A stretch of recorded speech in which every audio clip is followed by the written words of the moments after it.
Hello everyone, good afternoon. Good afternoon, sir. Good afternoon sir.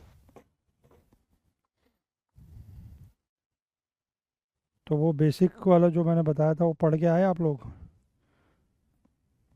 जो हम लोगों ने हाँ ज्योमेट्री वाला पार्ट किया था पहले, पढ़ लिया? अच्छा। ठीक।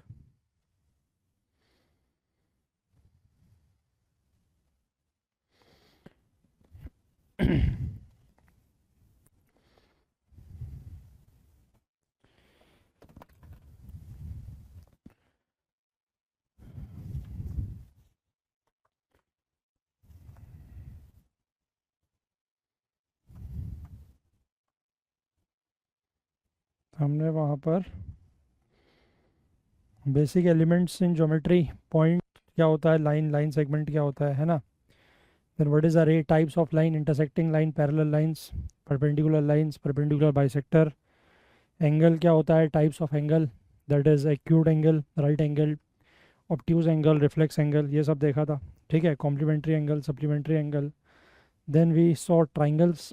ठीक है, types of triangles, types of triangles based on sides, है ना। बेस्ड ऑन साइड्स मतलब all three sides length different scalene triangle, two sides length equal isosceles, all three sides equal equilateral triangle.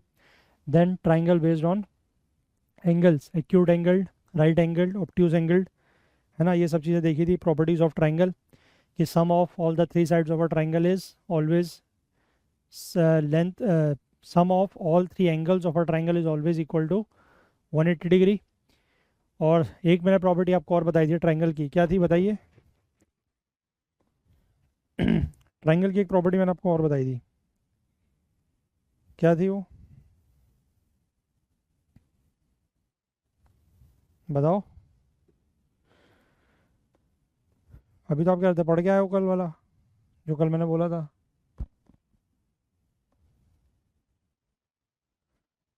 बताओ भाई।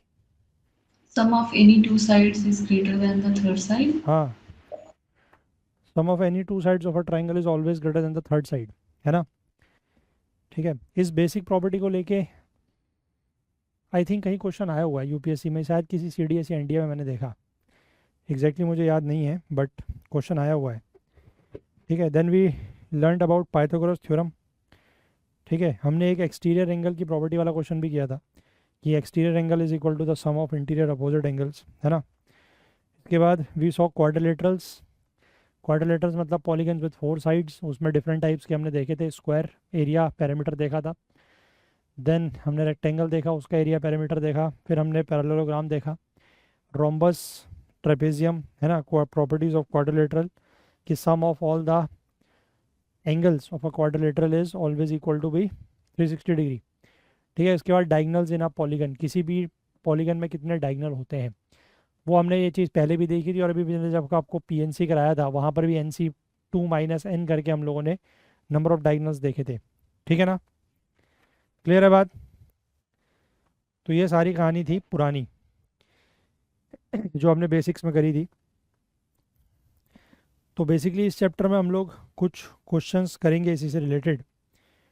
ठीक है, और हमारा मेन टारगेट ये जो एरिया वगैरह होता है, एरिया, पेरीमीटर, ये सब निकालना रहेगा।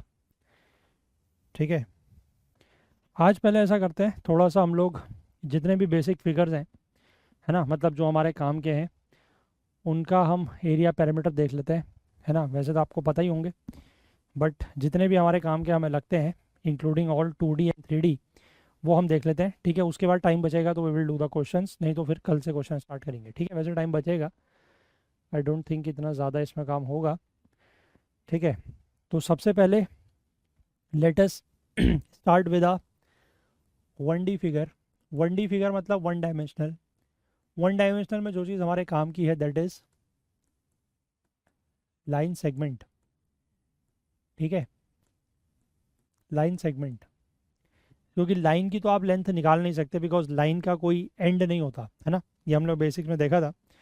तो हम यहाँ पर अगर बात करें लाइन सेगमेंट की, अब लाइन सेगमेंट में देखो, इसमें बेसिकली मतलब क्वेश्चन इस तरीके से पूछा जा सकता है कि अगर आपको कोऑर्डिनेट समझते हैं,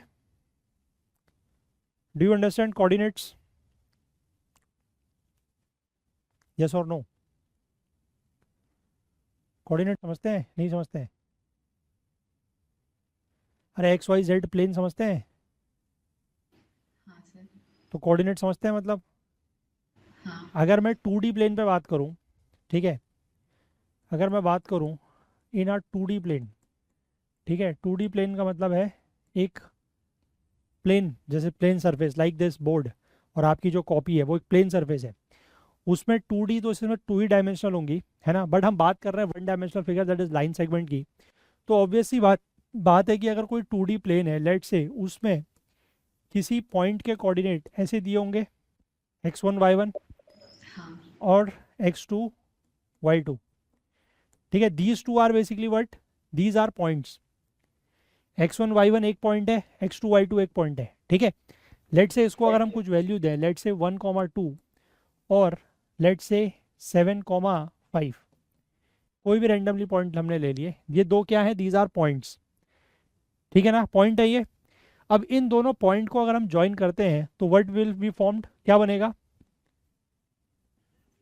लाइन सेगमेंट। लाइन सेगमेंट बनेगा, ठीक है ना।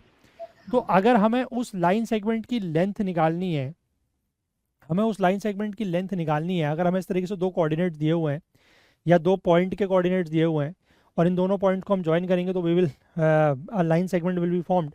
तो इनके बीच की जो लेंथ होगी उसको हम कैसे निकालते हैं? This is given by x2 minus x1 whole square plus y2 minus y1 whole square, ठीक है, क्लियर है बात? x2 माइनस x1 का whole square plus y2 minus y1 का होल स्क्वायर का under root. This is how you find out the length of any line segment which is formed by joining these points x1 y1 x2 y2, ठीक है बात? Clear है ये चीज? हाँ sir. अब इस चीज को आप रियलाइज कैसे करोगे? अगर मैं आपको एक कोऑर्डिनेट प्लेन बना के दिखाऊं, ठीक है, let's say this is x Y. 2D में तो अगर मैं फिर भी आपको समझा सकता हूँ क्योंकि देख सकते हैं आप, बट 3D में आपको थोड़ा सा विजुलाइज करना पड़ेगा, ठीक है ना। पहले 2D की बात अगर करें तो देखो, let's say this is a point x1 y1, ठीक है, ये कोई पॉइंट है x1 y1 और ये कोई पॉइंट है लेट्स से x2 y2, ठीक है बात?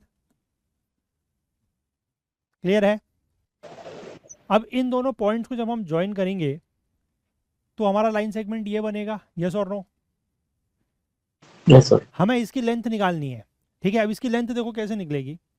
इसकी लेंथ निकालने के लिए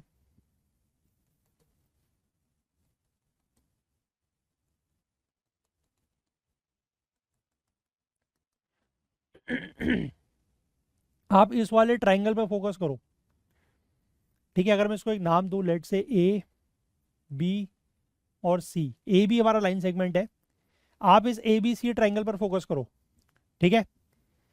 तो आप ये विजुलाइज कर सकते हो क्लियरली कि ये एक राइट एंगल ट्राइंगल होगा, यस और नो? हाँ। Yes sir. अब ये राइट एंगल ट्राइंगल में ये ए बी क्या है, इसका हाइपोटेन्यूज, ठीक है। तो हाइपोटेन्यूज की लेंथ निकालने के लिए हमारे पास क्या है, पाइथागोरस थ्योरम, ठीक है ना, कि A B square is equal to A C square plus B C square, yes और नो, पाइथागोरस थ्योरम से, ठीक है। यस। अब ए सी क्या है, देखो ए सी मतलब ये वाली लेंथ, ये वाली लेंथ कैसे आएगी, ये जो कंप्लीट लेंथ है ये कितनी है, दिस इज, ये ओ है अगर, तो ओ से लेकर ये वाली लेंथ कितनी है, मतलब ओ सी लेंथ कितनी होगी,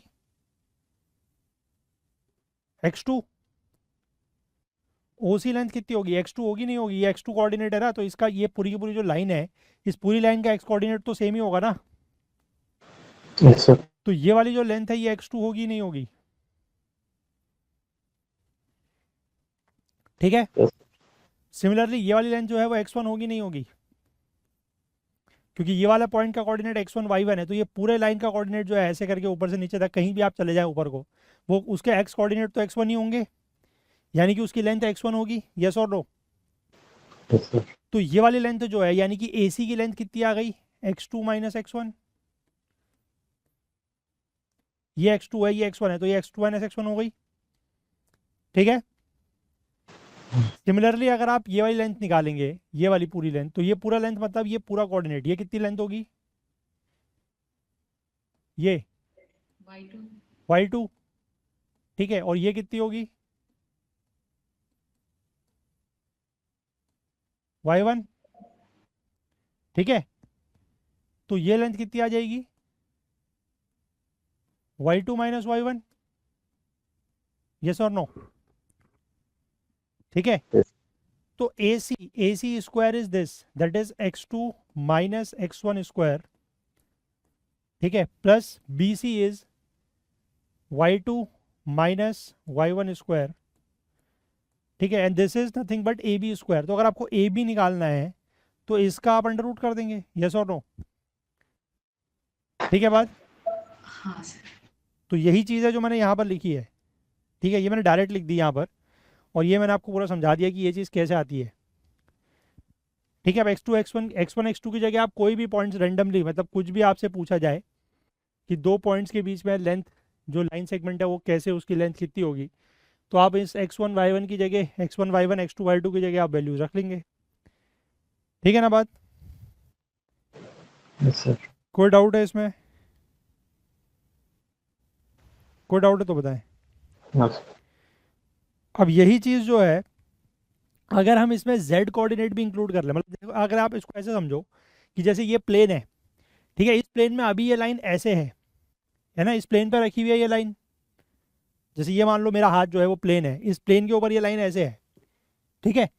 अभी तो ये सिर्फ दो ही कोऑर्डिनेट, मतलब इसमें दो ही एक्सिस हैं, एक एक्स एक्सिस, एक वाई एक्सिस, मतलब एक्स वाई प्लेन पे है ये। अगर मैं इस लाइन को थोड़ा सा ऐसे कर दूं, समझ पाए? हाँ, ऐसे देखो, अब इसको ऐसा, मैं इसको यही मैं कह रहा हूँ कि 3D में दिखाना मुश्किल है ना। ये लाइन अभी इस प्लेन पे है, इस लाइन से अगर मैं इस प्लेन को उठा दूंगा तो इसमें एक z कोऑर्डिनेट भी आ जाएगा, आ जाए। हाँ, ठीक है। तो उस सिचुएशन में ये वाला जो फॉर्मूला है, इसके साथ बस एक वो जो z वाला कंपोनेंट है वो भी ऐड हो जाता है, दैट्स इट, ठीक है। अगर मतलब पॉइंट जो है वो x1 y1 और x2 y2 की जगह x1 y1 z1 और x2 y2 z2 हो जाएगा, तो आपका जो length of the line segment है वो ये हो जाएगा, फिर x2 minus x1 whole square, y2 minus y1 whole square plus z2 minus z1 whole square, वो भी उसमें ऐड हो जाएगा, ठीक है। उसमें बेसिकली आपको यही फंडा यूज़ करना है, मतलब अगर आप इसको निकालना चाहो तो फंडा वही है कि आपने जैसे पहले ये वाली लेंथ निकाली, अब उसके बाद आप ये बात को समझो कि ये लाइन अगर ऐसे ना हो कि थोड़ा सा बाहर की तरफ को है, तो फिर ये लाइन, ये जो बाहर को एरिया है वो, और ये वाली लाइन जो मतलब एक्चुअल हमारी लाइन है, वो तीन बन के एक पाइथागोरस थ्योरम लगाए, मतलब एक राइट एंगल ट्राइंगल बनेगा उसमें। समझ पा रहे हो? हाँ सर। विजुलाइज करो इसको, देखो ये वाली लाइन तो अभी ये वाली है जो एक्स वाई कोऑर्डिनेट में है। अगर मैं इस लाइन को थोड़ा सा बाहर कर दूं, मतलब ऐसे की जगह अगर ऐसे कर दूं, तो अब ये वाली लाइन और ये नीचे को जो यहाँ से इसके ऊपर परपेंडिकुलर गिरेगा, ये तीन मिलके एक राइट एंगल ट्राइंगल बनाएंगे। और उस सिचुएशन में ये जो हमारी एक्चुअल लाइन है ऐसे बाहर की तरफ वाली, ये हाइपोटेन्यूज हो जाएगी। तो एक लाइन ये हो गई, बाहर की तरफ को जो लाइन आएगी उसकी लेंथ आपकी जेड कोऑर्डिनेट में होगी, z2 माइनस z1, ठीक है। तो ये लाइन एक लाइन, ये दूसरी लाइन, और इन दोनों का स्क्वायर करके रूट लोगे तो जो यहाँ पर आएगा ये बेसिकली आपकी एक्चुअल लाइन की लेंथ है जो हाइपोटेन्यूज होगा नए वाले उसका राइट एंगल ट्राइंगल का। समझे बात? हाँ सर। ये थोड़ा सा ना समझना पड़ेगा यार, क्योंकि ना इसको मतलब दिखाना और वो करना अब ऐसे पॉसिबल नहीं है, क्योंकि 3D को थोड़ा सा विजुलाइज करना ही पड़ेगा। समझ गए बात? नहीं समझे? समझे सर। ठीक है ना? हाँ सर।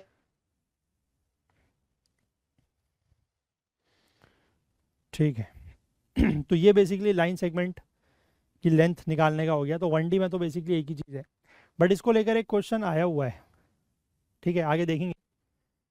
चलो आगे बढ़ते हैं। अब हम बात करते हैं कुछ 2D फिगर्स की, ठीक है। 2D फिगर्स में सबसे पहला जो कॉमन फिगर है दैट इज़ अ ट्राइंगल, ठीक है। ट्राइंगल में पाइथागोरस थ्योरम तो आपको पता ही है, राइट एंगल ट्राइंगल पे लगता है, ठीक है, उसको दोबारा क्या ही देखना है। राइट एंगल ट्राइंगल के केस में है ना, एक तो आपका हाइपोटेन्यूज की लेंथ निकालने के लिए होता है पाइथागोरस थ्योरम, या मतलब दो साइड अगर दी हैं तो कोई भी तीसरी साइड आप निकाल सकते हैं पाइथागोरस का यूज़ करके, but this is only applicable for the case of right angle triangle, ठीक है। राइट एंगल ट्राइंगल के केस में एक सिचुएशन और भी होती है, या आप उसका जो एरिया निकालना चाहो तो वो हाफ बेस इंटू हाइट से भी निकाल सकते हैं, ठीक है ना। क्लियर है बात? लेकिन अगर आपका मान लो एक स्केलिन ट्राइंगल है, ठीक है, स्केलिन ट्राइंगल, स्केलिन ट्राइंगल मतलब जिसकी ऑल साइड्स आर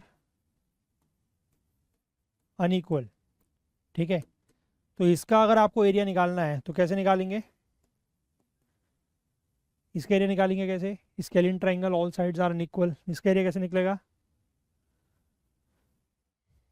बताइए? याद आ रहा है कुछ? बचपन की बातें।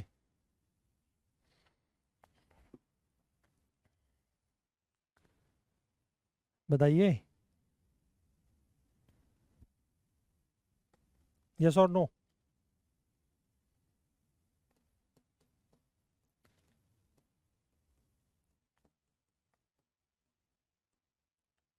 ठीक है, तो राइट एंगल, ये सॉरी, स्केलिन ट्राइंगल का एरिया निकालने का फॉर्मूला होता है जिसको कहते हैं हेरॉन्स फार्मूला। उसमें अगर आपकी लेट से ये जो तीन साइड्स हैं इनकी लेंथ ए बी और सी है, because all three are different, ठीक है, तो सबसे पहले आप निकालते हैं s. S is equal to a plus b plus c by two, इसको कहते हैं सेमी पेरीमीटर।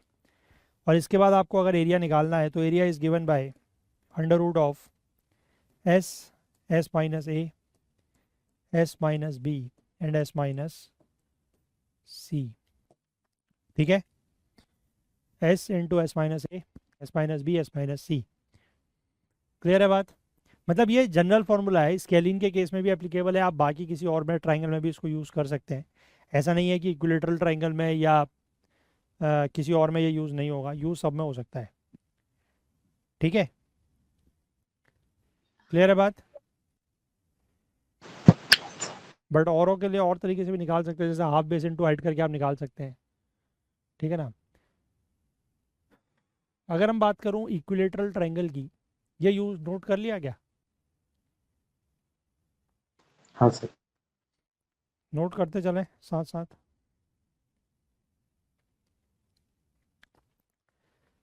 कर लिया? चलिए, अगर हम बात करते हैं इक्विलेटरल ट्राइंगल की, ठीक है, इक्विलेटरल ट्राइंगल मतलब ऑल साइड्स आर इक्वल, है ना? तो इक्विलेटरल ट्राइंगल एक इस तरीके का ट्राइंगल होगा, ऑल साइड्स आर इक्वल, इसके जो एंगल होंगे वो कितने पे होंगे? इक्विलेटरल ट्राइंगल के एंगल्स कितने होते हैं बताओ? अरे यार ये चीज़ तो बतानी पड़ेगी ना।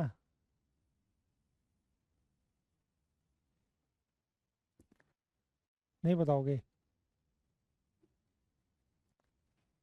तुम लोग कुछ बताते ही नहीं हो।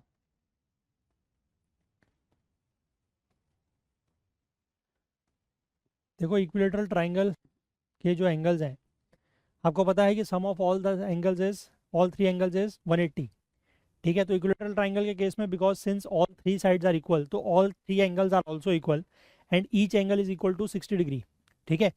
और दूसरी एक प्रॉपर्टी ये है इक्विलेटरल ट्राइंगल की कि अगर आप इसके किसी भी वर्टेक्स से या किसी भी एज से, एज नहीं वर्टेक्स ही बोलेंगे उसको, किसी भी वर्टेक्स से अगर आप एक परपेंडिकुलर ड्रॉप करते हैं टू द अपोजिट साइड, तो ये परपेंडिकुलर ऑलवेज क्या कहलाएगा? This is always a perpendicular. यार नहीं है मन तो रहने देते हैं यार, ठीक है? क्यों खाली बुलवा रहे हो ज़बरदस्ती मुझसे? कुछ तो बोल लो। नहीं मन है तो वो भी बोल दो। हाँ भाई, आसमा का तो खैर पहले ही मन नहीं था, उन्होंने तो पहले ही मना किया होता। क्यों भाई?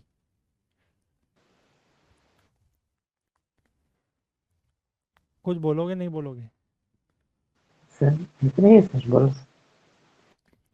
नहीं, अगर तुम्हें नहीं बोलना है तो ऐसा करो, तुम मेरे को एक बार बता दो कि इधर हमें नहीं बोलना है, ठीक है? तो एक तरफ से हम ही बोलते चलेंगे और हम आगे बढ़ते चलेंगे, बात खत्म। क्योंकि इतनी बार तुमसे हम पूछ नहीं सकते कि बोलोगे कि नहीं बोलोगे, ठीक है? क्लियर हो गई बात? Okay sir. अब हम तुमसे नहीं पूछेंगे, बात खत्म। क्योंकि तुम बोल ही नहीं रहे हो, तो तुमसे मैं एक बार तुमसे पूछने के लिए 5 बार बोलूँ, उसमें मेरे 5 मिनट खराब हो, क्या फ़ायदा है। अब तुम बैठ के सुनो आराम से, कहीं पर नहीं समझ में आएगा तो पूछ लेना। इक्विलेटरल ट्राइंगल के केस में अगर आप किसी भी पॉइंट से, किसी भी वर्टेक्स से अगर एक परपेंडिकुलर ड्रॉप करते हैं, परपेंडिकुलर का मतलब है कि जो इस लाइन के ऊपर, यानी कि अपोजिट लाइन के ऊपर एक 90 डिग्री का एंगल बनाएगा, तो इक्विलेटरल ट्राइंगल की प्रॉपर्टी होती है कि वो perpendicular will always be a perpendicular bisector also. ठीक है, तो ये अगर इसकी हाइट है दैट इज h, और ये अगर परपेंडिकुलर बाइसेक्टर बनेगा, तो ये साइड और ये साइड बराबर हो जाएगी a/2 a/2। ठीक है, अब इस वाले ट्राइंगल पे अगर आप पाइथागोरस लगाते हैं, तो हाइपोटेन्यूज का square that is a square is equal to h square plus a/2 का स्क्वायर। ठीक है, तो ये हो गया a square equal to h square plus a square by 4। इसको आप सिंप्लीफाई करेंगे तो h square will be equal to, इसको इधर लाएंगे तो 3a स्क्वायर बाई 4 आएगा, और यहाँ से h की वैल्यू आएगी √3/2a। ठीक है, अब इसका एरिया मैंने आपको बताया, एरिया निकालने के लिए आप हाफ बेस इंटू हाइट कर सकते हैं। तो हाफ को ऐसे ही रखें, बेस का मतलब है पूरा बेस दैट इज a, और हाइट का मतलब है h that is this √3/2a। इसको आप सॉल्व करेंगे, you will get √3/4a square. ठीक है, तो ये जो एरिया निकालने का फॉर्मूला है √3/4a स्क्वायर, ये स्पेशल सिर्फ एप्लीकेबल होता है only for the case of equilateral triangle. ठीक है, चलिए नोट कीजिए फटाफट इसको, फिर आगे बढ़ते हैं। स्केलियन ट्राइंगल वाला जो फॉर्मूला है वो एप्लीकेबल है सब में। ठीक है, पाइथागोरस थ्योरम के लिए ध्यान रखेगा, applicable only for right angle triangles, और ये फॉर्मूला एरिया निकालने का √3/4a square, this is also applicable only for equilateral triangle. ठीक है,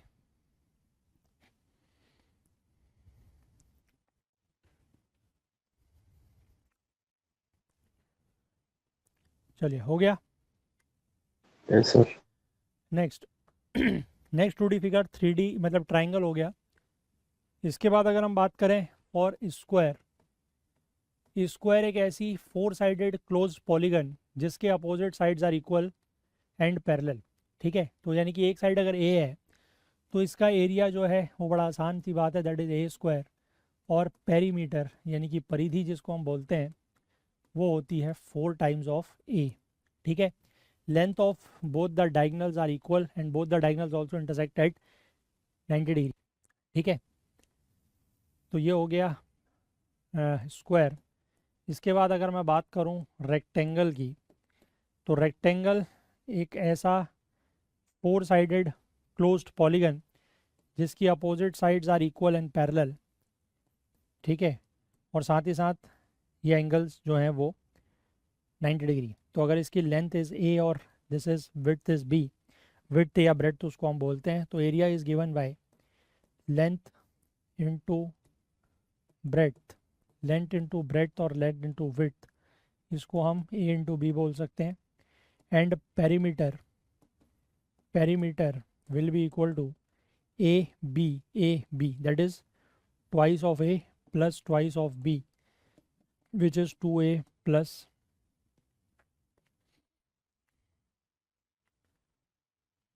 2 ऑफ a प्लस b। ठीक है, again the diagonals will be equal. ठीक है, डायगोनल जो है इसके भी डायगोनल्स इक्वल होंगे। क्लियर है बात? Yes sir. चलिए आगे बढ़ें। हाँ सर। Square rectangle, then we come to parallelogram. Parallelogram again क्या बोलते हैं उसको, 4 साइडेड क्लोज्ड पॉलीगन। ठीक है, जस्ट एक तरीके से ये रेक्टेंगल को थोड़ा सा ऊपर की साइड से टिल्ट कर दिया। इसमें भी opposite sides are equal and parallel, but this angle is not equal to 90 degree. ठीक है, इसका अगर हम एरिया निकालेंगे तो एरिया इज़ गिवन बाय, अगर मैं इसको यहाँ से इसका एक ये ड्रॉ करता हूँ, ठीक है, और ये अगर h है तो area will B base into height, मतलब ये अगर बेस है, ठीक है, तो बेस इनटू हाइट। ठीक है, जैसे ट्राइंगल के केस में हाफ बेस इनटू हाइट होता है, तो इसमें हाफ नहीं होगा, डायरेक्टली बेस इनटू हाइट। ठीक है, this is base and this is height. ठीक है बात, ये बेस इनटू हाइट बेसिकली इसीलिए है क्योंकि अगर आप इसको इधर ड्रॉ करते हैं तो ये एक रेक्टेंगल बन गया। ठीक है ना, तो बेसिकली हमने इस वाले पार्ट को यहाँ से हटा के यहाँ अगर अटैच कर दिया तो बात एक ही है। तो फिर हमारा ये बेस यानी कि रेक्टेंगल में जो होता है दैट इज़ ये एक साइड और ये दूसरी साइड, यानी कि length into breadth, that is base into height, that is it's area. ठीक है, पेरीमीटर तो सेम है। पेरीमीटर में आप ये चारों साइड जो आपको दी होंगी, मतलब 2 साइड दी होंगी, तो वही 2a + b हो जाएगा, है ना, क्योंकि ये दोनों साइड बराबर भी होनी है। तो दिस प्लस दिस का अगर ट्वाइस कर देंगे तो वो आपका पेरीमीटर आ जाएगा। इसमें ध्यान रखना कि जो डायगनल्स हैं, diagonals will not be equal. ठीक है, डायगनल जो है वो इक्वल नहीं होंगे। ठीक है, नेक्स्ट कम टू रोम्बस।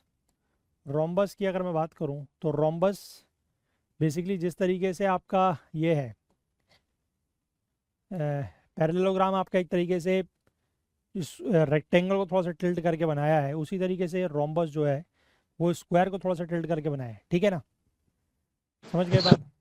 ये दो इसके डायगनल्स हैं, डायगनल दोनों बराबर नहीं होंगे, d1 d2, और इसका जो एरिया है दैट इज़ गिवन बाय, क्या होता है एरिया, d1 इंटू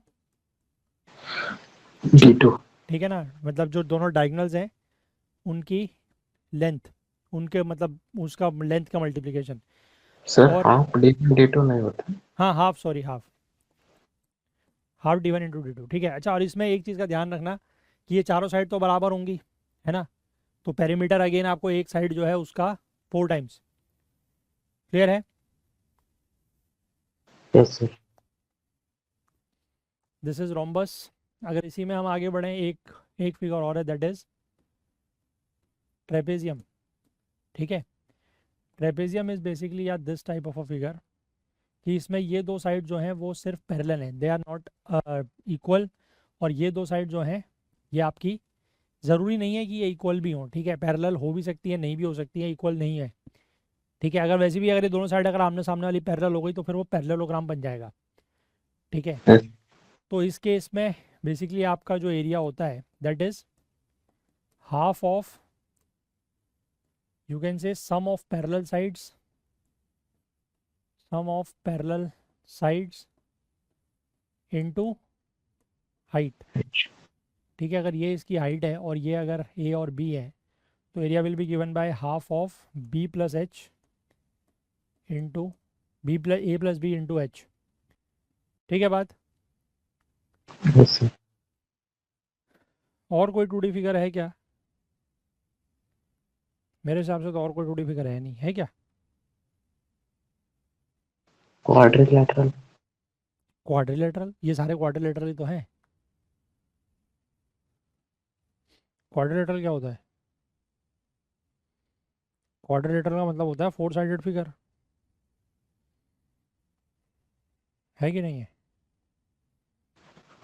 ये सारे क्वाड्रिलेटरल तो हैं, square, rectangle, 4 sided figure. Quadrilateral का मतलब ही यही है ना, क्वाड मतलब 4, कोई भी 4 साइडेड फिगर जो है वो क्वाड्रिलेटरल है। ठीक है, तो कॉमन फिगर्स यही है, इससे बाहर इसमें क्वेश्चन नहीं आएगा। ट्राइंगल के उसमें ट्राइंगल की जो प्रॉपर्टीज़ होती है एंगल्स वगैरह को लेके या आप किसी भी और चीज़ को लेके, उस पे ऊपर क्वेश्चन बनना हमारे उसमें बहुत मुश्किल है। ठीक है, मतलब अभी तक तो नहीं आया है वैसे भी कोई क्वेश्चन। CDS NDA में बहुत क्वेश्चन आते हैं ट्राइंगल की प्रॉपर्टीज़ को लेकर, ठीक है, सिमिलर ट्राइंगल्स को लेकर या एंगल्स को लेकर, बट उतना ज़्यादा हमारे उसमें नहीं है। ठीक है ना। Yes, sir. इसके बाद अगर हम, ये क्या हो रहा है, ये कल वाले क्वेश्चन कहाँ से आ रहे हैं, चलो छोड़ो, इसको बीच में हटा देंगे। हम बात कर रहे हैं 3D फिगर्स की। ठीक है, अगर हम 3D फिगर्स की बात करें तो 3D फिगर्स में हमें सबसे पहले जो देख लेना है वो दैट इज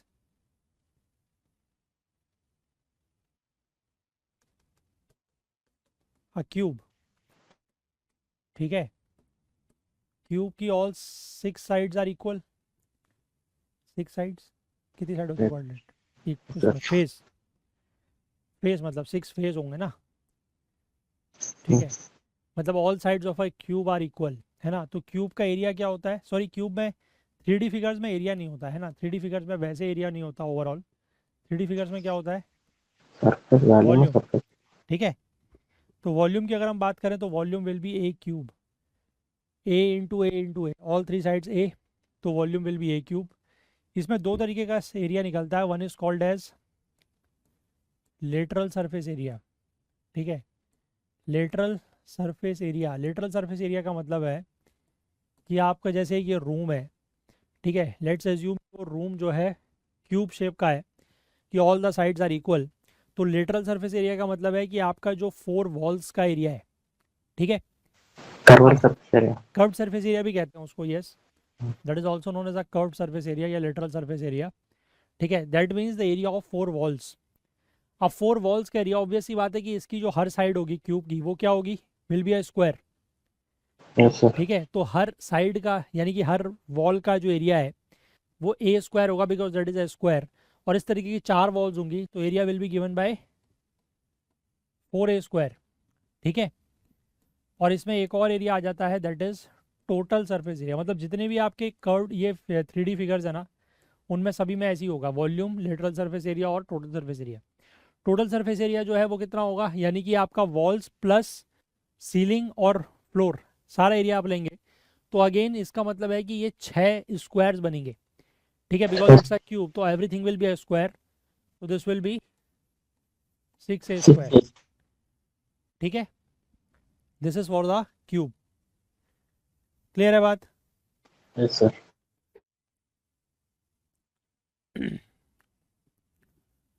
नोट करते रहिए, यस सर। ठीक।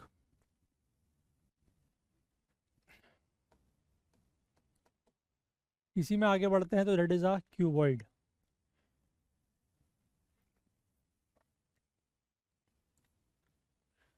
मतलब जिस तरीके से हम ये कह सकते हैं कि या cube is related to square, उसी तरीके से cuboid is related to a rectangle. Rectangle, ठीक है। तो इसमें all 3 sides will be equal, unequal, length, breadth and height. तो इसका volume is given by a b c, ठीक है, मतलब length into breadth into height, that is the volume. Sir. अगर हम बात करें कर्व्ड सरफेस एरिया की या लेटरल सरफेस एरिया की, तो बेसिकली आपको 4 जो वॉल्स हैं उसका एरिया निकालना है। अगर आप इस साइड वाले की बात करें तो दैट इज बी इंटू सी, ठीक है, उसका ट्वाइस, क्योंकि इस साइड और ये साइड मतलब लेफ्ट और राइट बराबर होंगे, तो 2bc, है ना, प्लस आपका बैक और फ्रंट। या इसको एक मिनट रुको, अगर मैं इसको इस तरीके से लिखूं,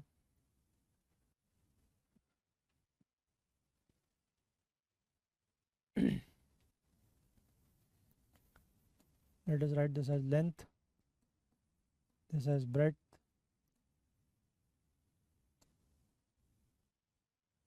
दिस एज हाइट, ठीक है। तो this is L into B into H, that is length into breadth into height, ठीक है।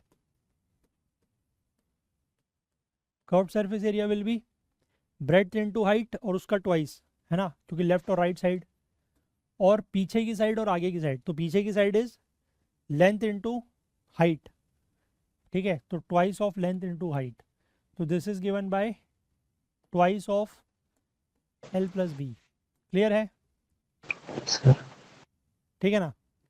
और अगर हम बात करें टोटल सरफेस एरिया की, तो टोटल सरफेस एरिया में आपका इसी में आपका ये टॉप और ये बॉटम भी ऐड हो जाएगा, that is L into B, ठीक है। तो यानी कि 2bh plus 2lh plus 2lb, ठीक है। तो यानी कि 2 मतलब आप उसमें 3 ही कॉम्बिनेशन रेक्टेंगल के बन सकते हैं, उन तीनों रेक्टेंगल के कॉम्बिनेशन और उनका twice, that is your curved surface area, your total surface area,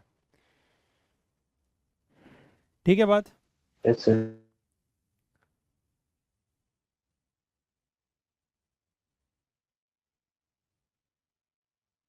next क्या हो सकता है figure?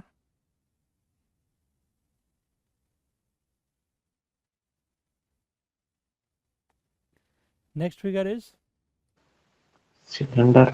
Cylinder. Cylinder, cylinder basically आप ऐसे विजुअलाइज कर सकते हो कि एक प्लेन ऑफ पेपर है, लेट से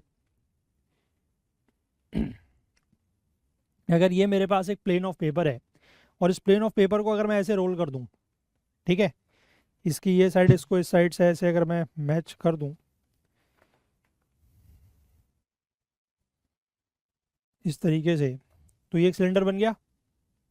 यस सर। ठीक है, मतलब इस सिलेंडर को ऐसे ओपन करा एक रेक्टेंगल को, और इसको मैंने ऐसे करके मैच कर दिया। ठीक है, तो this is your cylinder. Cylinder में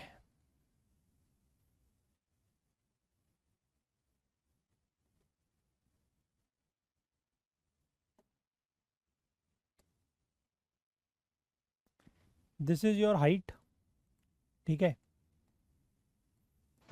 and this is basically your R, that is radius of the base. ठीक है, रेडियस ऑफ द बेस।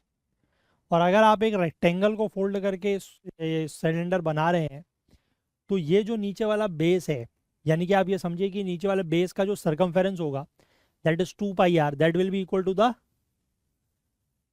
क्या, उस रेक्टेंगल की लेंथ या विड्थ जिसके अराउंड भी उसको फोल्ड किया है। समझ पा रहे हो? क्योंकि ये अगर एक रेक्टेंगल है ना, ये इसकी एक लेंथ है, इसको अगर मैं ऐसे फोल्ड करूंगा ये सिलेंडर बनेगा ऐसे करके, है ना, तो ये जो नीचे सर्कल बना है सिलेंडर का ये उसका बेस है। तो Yes, ये इस sir. बेस का जो सर्कमफेरेंस है वो बेसिकली ये लेंथ के बराबर तो है ना। तो यानी कि अगर बात करें कि ये 2 पाई आर है, ठीक है, तो 2 पाई मतलब ये अगर रेडियस इसका आर है तो इसका सर्कमफेरेंस क्या होगा, 2 पाई आर। Yes sir. और वही 2 पाई आर जो है वो उस रेक्टेंगल की लेंथ के बराबर होगा। ठीक है, ओके सर। और दूसरी बात, इसका जो वॉल्यूम होता है, volume of a cylinder is given by pi are square H. क्योंकि वॉल्यूम का मतलब है इसके अंदर कितना मटेरियल कंटेन होगा। तो वॉल्यूम आप सीधी सी बात समझ सकते हो कि नीचे वाला जो सर्कल बनेगा उसका एरिया इनटू हाइट। ठीक है, जो नीचे सर्कल बना that is pi are square yes sir. Into H. ठीक है ना, पाई आर स्क्वायर उसका एरिया और ऊपर को H, this is the volume. अगर आप बात करते हो इसके कर्व्ड सरफेस एरिया की, तो इसका कर्व्ड सरफेस एरिया आप समझ सकते हो, जो मैंने आपको अभी बताया। क्या होता है कर्व्ड सरफेस एरिया इसका, पाई R H. 2 pi R H. और वो 2 पाई आर एच कैसे आता है, देखो वही जो मैंने आपको समझाया कि आपका जो कर्व्ड सरफेस एरिया है मतलब वो पूरा का पूरा इस प्लेन ऑफ पेपर के एरिया के बराबर है। Yes sir. ठीक है, अब ये जो साइड है ये इसकी हाइट है, ये हाइट है ना, और इसके अराउंड मैंने इसको ऐसे करके रोल कर दिया। ठीक है, तो ये वाली जो जो ये लेंथ, ये हाइट तो यही हो गई, मतलब ये तो इसकी हाइट हो गई। ठीक है, और ये वाली जो लेंथ है ये किसके बराबर है, 2 पाई आर के बराबर। अगर हम ये सिलेंडर के टर्म्स में बात करें तो ये 2 पाई आर जो बनेगा that is circumference of this base, वही तो इस लेंथ के बराबर होगा। Yes sir. और ये रेक्टेंगल है तो ये लेंथ मतलब 2 पाई आर और ये इसका हाइट।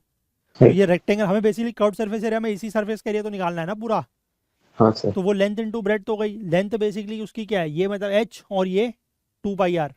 तो जो कर्व्ड सरफेस एरिया होगा that is given by 2 pi R H.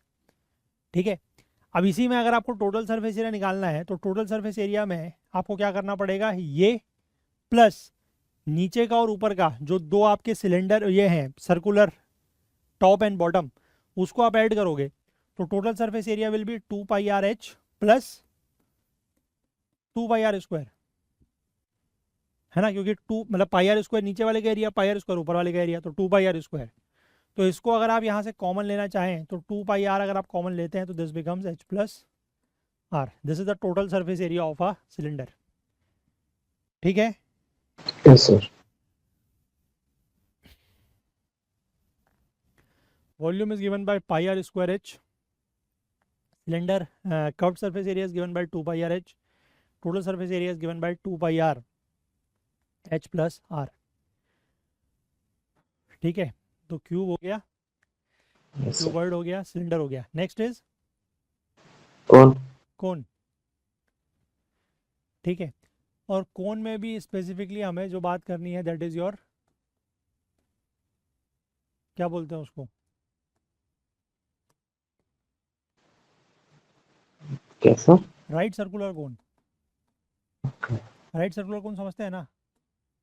हाँ सर। राइट सर्कुलर कोन मतलब जिसका जो बेस है, मतलब जैसे अगर मैं दो कोन बना के दिखाऊं आपको, लेट से एक कोन ये है, ठीक है, और एक कोन ये है, आइडियली मतलब होने को तो ये भी कोन ही है, Yes, sir. बट ये राइट सर्कुलर कोन नहीं है, Yes, sir. ठीक है। तो हम इस वाले की बात नहीं करेंगे, हम बात करेंगे सिर्फ इसकी, ठीक है। अब Yes, sir. इसमें इसमें अगर आप देखें तो अगेन ये जो नीचे वाला एरिया ये है, this is R, that is the radius of the base, और ये इसकी हो गई हाइट, ठीक है। तो इसका volume is given by, volume is given by, 1/3 pi r square h. हाँ volume is given by 1/3 pi are square H. मतलब इसको आप ऐसे भी याद रख सकते हो, कंडीशन वैसी है सिलेंडर की तरह, बस इसमें ये ऐसे करके स्लांट हो गया है। तो सिलेंडर में ये पाई आर स्क्वायर एच होता है, तो यहाँ पर उसका 1/3 है, ठीक है। अच्छा एक चीज़ बताओ, जैसे मैंने आपको बताया कि आप रेक्टेंगल को फोल्ड करके, मतलब एक रेक्टेंगुलर शीट ऑफ पेपर को फोल्ड करके ये बना सकते हैं सिलेंडर, ये ये कैसे बना सकते हैं कोन, कोन किस चीज़ से बनता है, मतलब कौन सा ऐसा शेप है जिसको आप फोल्ड करके कोन बना सकते हैं? Triangle. ट्राइंगल।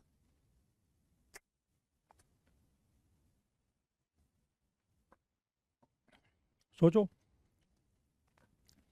इसको थोड़ा सा ओपन करने की कोशिश करो, क्या बनेगा ये, विजुलाइज करो।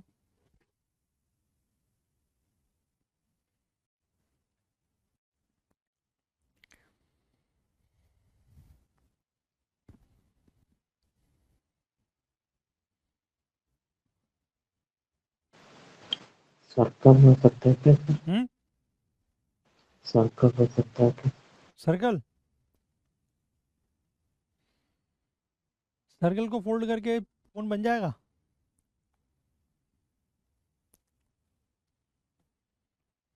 सोचो सोचो,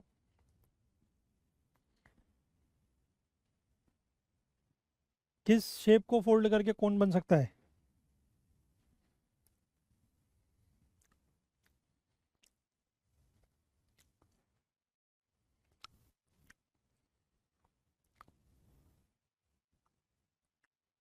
बताओ, सोचो, थोड़ा सा दिमाग में विजुलाइज करो कि अगर आप ऐसे करके कोन है उसको अगर ओपन करोगे तो क्या बनेगा वो, नहीं सोच पा रहे हो? हम्म, नहीं सर.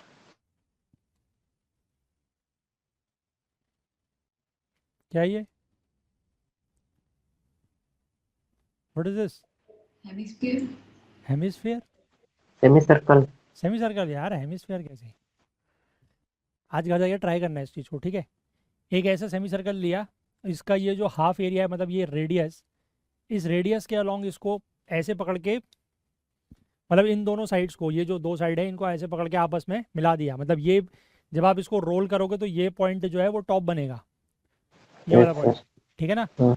और इसको आप ऐसे ला के दोनों को ऐसे जोड़ देना, तो यही बन जाएगा ये, ठीक है। हाँ. बर्थडे वाली वो बचपन में होती थी ना, वो बर्थडे वाली कैप होती थी। Yes sir. हाँ मतलब बचपन में, क्या बच्चों के लिए अभी भी आती है वो, आपने बचपन में हो सकता है यूज़ करी हो या देखी हो, तो यही चीज़ है, ठीक है। Yes sir. अब इसका क्या बोलते हैं, curved surface area given by, curved surface area given by पायरल. Pi r l. L, what is that l? इस होता ना स्लाइड में होता ना सर वो वाला केवल.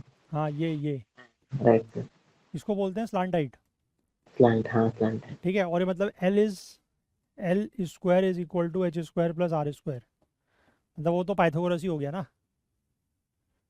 ठीक है। L is called as slant height, that is R square plus L square is R square plus H square, ठीक है। और टोटल सरफेस एरिया में तो बेसिकली यही वाला जो है that is pi r L, इसके साथ आप नीचे के बेस का एरिया मिला दोगे, that is pi are square, ठीक है। तो that is pi r l plus are, ठीक है। Yes sir. तो this is basically your cone. Generally cone के क्वेश्चन यूपीएससी में तो मैंने देखे नहीं, मतलब अपने उसमें नहीं देखे।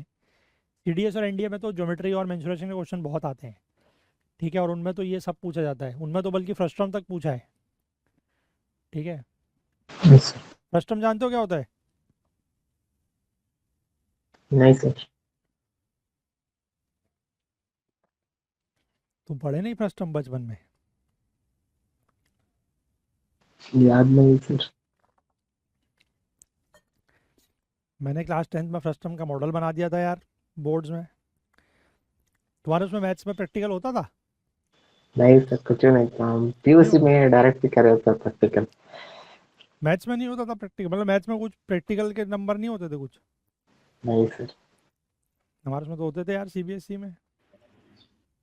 मैंने तो फ्रस्टम का मॉडल बना दिया था एक। फ्रस्टम बेसिकली कुछ नहीं होता। फ्रस्टम ये होता है कि इसको अगर आप ऐसे करके कट कर दो ना, कोन को, हम्म, तो जो ये वाला सरफेस बनता है, मतलब इस तरीके का फिगर आप मान के चलो, इस तरीके का, ये, ओके हाँ। ठीक है। Yes sir. This is called as frustum. मतलब ऊपर का ये जो कोन है, इसका ऊपर का हिस्सा निकालोगे तो ये बर्थडे की कैप निकल गई बाहर, और ये जो बाकी बचा हुआ एरिया है, ये, इसको कहते हैं फ्रस्टम। ठीक है। Okay. This is called a frustum, FRUSTRUM, frustum. अच्छा, जितने भी वो होते हैं ना, क्या बोलते हैं, सर्कल, इलिप्स, इलिप्स इलिप्स बोलते हैं ना उसको, हाँ, सर्कल, इलिप्स, पैराबोला और hyperbola, they are called as, उनको क्या बोलते हैं? कैसे? क्या बोलते हैं? सर क्या बोले सर, और एक बार बोले 11th सर। 12th में पढ़ा होगा ना, जो circle, ellipse, parabola and hyperbola, they are known as, इनका कॉमन नेम क्या है? These are known as conic sections. कौन, हाँ सर, नहीं कौन पढ़े हो? सेक्शन? यस सर, कौन section? Conic sections. And why they are called conic sections? उनको कोनिक सेक्शंस क्यों बोलते हैं? क्योंकि वो सब एक कोन से बनते हैं। शेप्स रहता है इट सर। डिपेंड्स अपॉन कि हाउ यू कट अ कोन, उससे कोनिक सेक्शंस बनते हैं। ठीक है, कि जैसे अगर आप इस कोन को बेस के जस्ट पैरेलल अगर कट करोगे, ठीक है, ऐसे, तो क्या बनेगा? सर्किल। सर्कल। ऊपर से देखना है मतलब उसको, तो सर्किल बनेगा। ठीक है। अगर आप इस बेस का ऐसे स्लांट कट करते हो ऐसे, तो क्या बनेगा ऊपर से? Ellipse. इलिप्स। ठीक है। अगर आप इसको ऐसे करके कट करते हो तो क्या बनेगा? है, साइड से, साइड से, साइड साइड से से। कट करने में आपके पैराबोला और हाइपरबोलाज बनते हैं। ठीक है, क्लियर है बात? यस तो सर। इसीलिए उनको कहते हैं कोनिक सेक्शंस। ठीक है, चलो। तो राइट सर्कुलर कोन की कहानी हुई खत्म। अब क्या है अगला? अच्छा, हमारा 2D में सर्कल तो रह ही गया यार। चलो कोई नहीं, सर्कल और वो स्फेयर वगैरह भी कर लेते हैं। ठीक है। सबसे पहले अगर हम बात करें 2D में ही सर्कल और सेमी सर्कल की, ठीक है। Circle, this is the centre of the circle, this is the radius r। तो इसका पेरीमीटर इज गिवन बाय तो यार। 2 पाई r, 2 पाई r। ठीक। इसका area is given by pi r square. ठीक है। अगर इसी को आधा कर देंगे तो it becomes a semi circle. इसका perimeter will be given by pi r plus 2 r. है pi pi r r. Plus हाँ ठीक है, पाई आर मतलब ये, ठीक है, और प्लस 2 आर। 2 r, मतलब वो डायमीटर हो गया ना। हाँ, और area will be, half pi are square. हाँ, पाई आर स्क्वायर बाई 2। पूरे सर्किल का पाई आर स्क्वायर, तो इसका पाई आर स्क्वायर बाई 2। और perimeter will be pi r plus 2 r। ठीक। This is circle and semi circle, 2D figures. Clear है? Yes sir.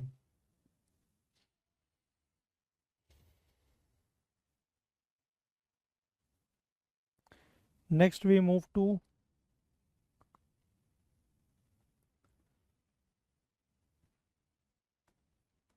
Sphere. ये ठीक है। स्फेयर अब बनाएंगे तो जैसा ही, अब उसको तो कर नहीं सकते हम। इसका रेडियस r, इसका volume is given by volume is given by 4/3 pi r cube. 4/3 pi R cube. ठीक है, इसका इस केस में टोटल सरफेस एरिया और कर्व्ड सरफेस एरिया एक ही चीज़ होगी, है ना। टोटल सरफेस एरिया कहें या कर्व्ड सरफेस एरिया कहें, that is one and the same thing. कितना होता है? 4 pi r. याद नहीं सर. 4 pi are square. ठीक है, अगर इसी को आप आधा कर दें, मतलब लेट से इसको कट कर दें 20 से, तो ये कुछ ऐसा बन जाएगा, है ना। This is R, this will also be R. तो इसका वॉल्यूम विल बी, इसका volume will be, 2/3 hemisphere. Hemisphere नहीं लग रहा है? हेमिस्फेयर है ना सर. हाँ हेमिस्फेयर लग नहीं रहा। हाँ. ओके. हाँ स्पेयर है समझ गया. हाँ मतलब वही 2/3 हेमिस्फेयर ही pi है। r cube. अच्छा. कितना होगा? 2/3 हाँ pi r उसका cube. हाफ। ठीक है, 2/3 पाई आर क्यूब। और इसका, इसमें बेसिकली आपके दो सरफेस होंगे, एक तो कर्व्ड सरफेस एरिया होगा। कर्व्ड सरफेस एरिया मतलब ये वाला एरिया, ये कितना होगा? तो 3 होगा sir. 3 pi r square. Curved surface area पूछ रहा हूँ मैं। टोटल वाले में तो फिर ऊपर का बेस ऐड कर, मतलब ऊपर का ये टॉप ऐड करोगे ना। 2 pi r square. हाँ ये 2 पाई आर स्क्वायर होगा, ठीक है। और इसमें अगर आप टोटल निकालोगे, दैट मीन्स ये इस वाले का भी, तो वो पाई आर स्क्वायर और ऐड होके 3 पाई आर स्क्वायर हो जाएगा। Okay sir. ठीक है, बट स्फेयर के केस में आपका कोई टोटल और सी एस ए, मतलब कर्व्ड सरफेस एरिया और टोटल सरफेस एरिया अलग नहीं होता, क्योंकि उसमें कोई ऐसा सरफेस है ही नहीं अलग करने के लिए। तो that is 4 pi are square. ठीक है, और कोई फिगर बच रहा है?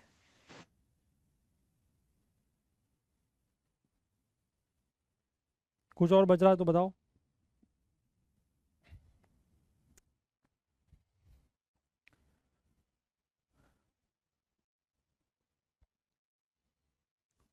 मुझे तो वैसे ध्यान आ नहीं रहा कुछ और।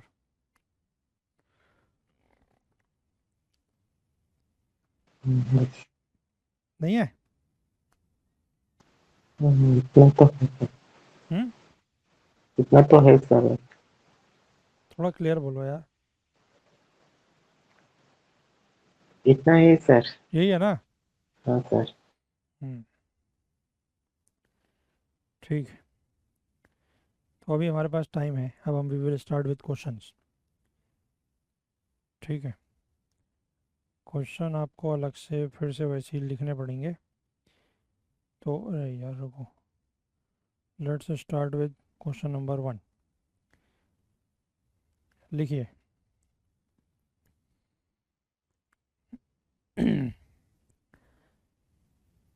A circus artist, a circus artist is climbing a 25-meter.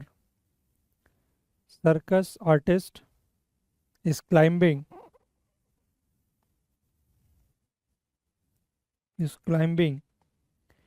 a 25-meter long rope, a 25-meter long rope, comma, which is tightly stretched, which is tightly stretched and tied from the top of a vertical pole, and tied from the top of a vertical pole to the ground, to the ground at a distance of, at a distance of 7 meter from the bottom of the pole.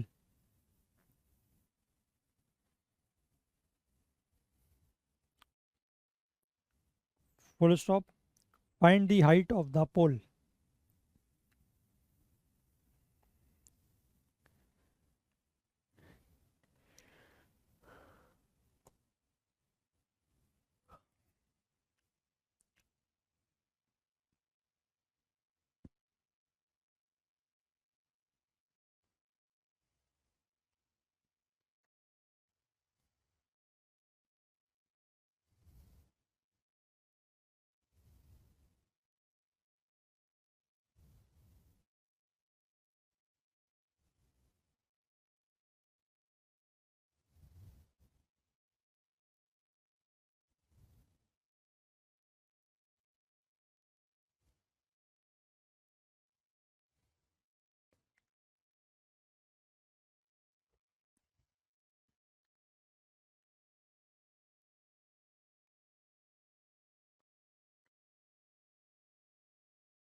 हो गया 24. 24। ठीक है, तो ये basically आपका इस तरीके का कुछ है कि ये एक पोल है। ठीक है,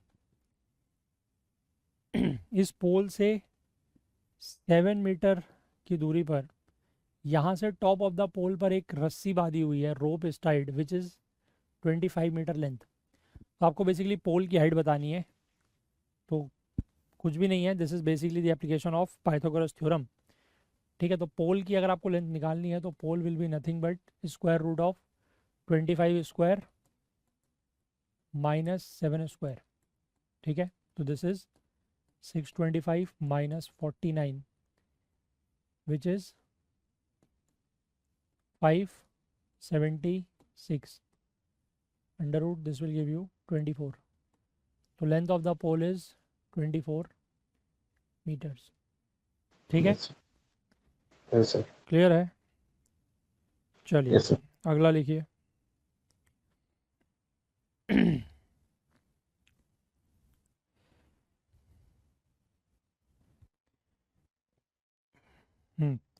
AB is a vertical trunk. AB is a vertical trunk of a huge tree. AB, capital AB, is a vertical trunk of a huge tree, comma, with A being the point, with A being the point where the base of the trunk touches the ground, where the base of the trunk touches the ground, full stop.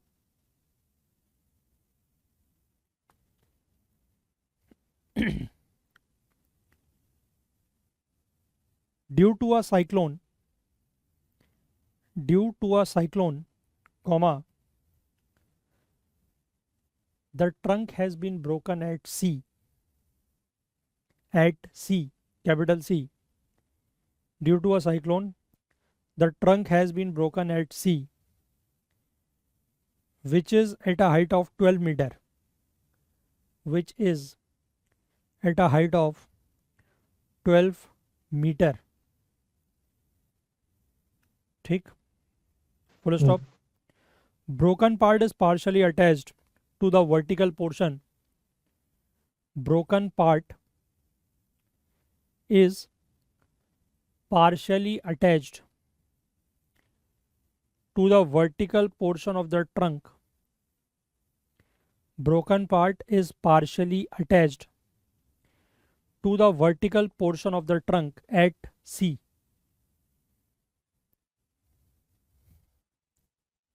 Full stop.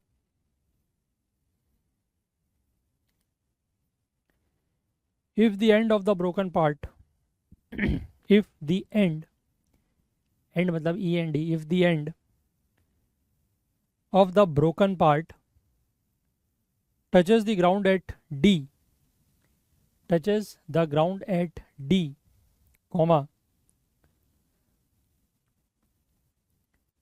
which is at a distance of 5 meter from A, which is at a distance of 5 meter from A, comma, then the original height of the trunk is, then the original height of the trunk is, original height of the trunk आपको बतानी है। This question is asked in 2016। 2016 में पूछा गया ये question, करिए।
हो गया,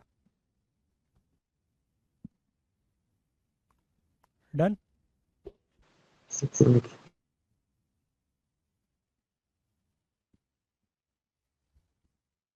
25 meters. 25 मीटर, ठीक है।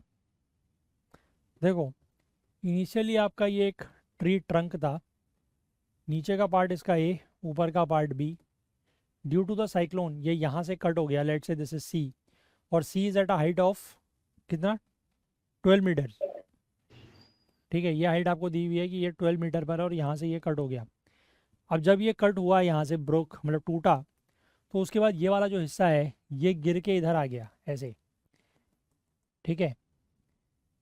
तो लेट्स से दिस इज 5, और ये वाला जो पोर्शन है दिस इज अगेन बी, मतलब ये बी वाला जो पोर्शन है यहाँ पे डी पर आके ये गिर गया ज़मीन पर। ये 5 है तो आपको ये वाली लेंथ निकालनी है, तो बस कुछ नहीं है इसमें यार, खाली क्वेश्चन ज़बरदस्ती का बनाया हुआ है, फर्जी फर्जी क्वेश्चन है ये, ठीक है। दिस विल बी 13, तो आपको ये लेंथ जो निकालनी है ये कितनी होगी, this is 12 plus 13 that is 25 metres, ठीक है। क्वेश्चन पूछा गया है 2016 में, ठीक है। अच्छा, चलिए अगला लिखिए। मतलब तब से आप देख सकते हैं कि 10 साल में कितना इम्प्रूवमेंट हो गया है क्वेश्चंस में, है ना। Yes sir. चलिए अगला क्वेश्चन लिखिए।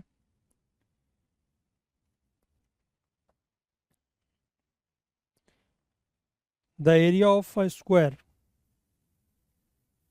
the area of a square is equal to 5 times the area of a square is equal to 5 times the area of a rectangle is equal to 5 times the area of a rectangle of dimensions 5 centimeter into 16 centimeter, 5 centimeter cross 16 centimeter. This is the rectangle of a dimension, this is the dimension of a rectangle, ठीक है। Full stop. What is the parameter of the square, आपको square का parameter बताना है, कितना होगा।